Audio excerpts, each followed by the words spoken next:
Number one, 95 as of yesterday, health institutions have been asked, can you show me a study where SARS-CoV-2, that's the virus, has been found in any bodily fluid of anybody with COVID?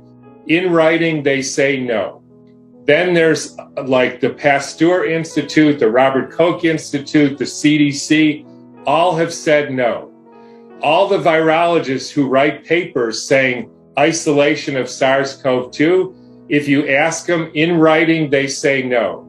And here's another thing. Andy and I had the opportunity to present what we're talking about today to a group of lawyers and activists and doctors, and they invited a guy who was introduced to us as a laboratory pathologist and expert in laboratory virology in Wuhan, Chinese CDC for 20 years, and then a Yale pathologist for 20 years.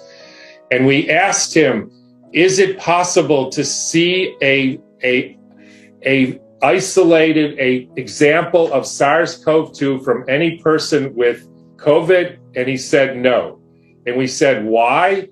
He said, because there's not enough to see. Of course, that begs the question of if there's not enough virus to see in an electron microscope, on what theory is it going to kill us all? But hang on. So Andy trust me, it's invisible. Yes. Andy had the presence of mind to say, what about if you took 10 people and mixed them together, their bronchial fluid? Would there then be enough virus to see? And he said no. And Andy asked him, what about 100 people? And he said no. And he asked him, what about 1,000 people? And he said, there's not enough to see.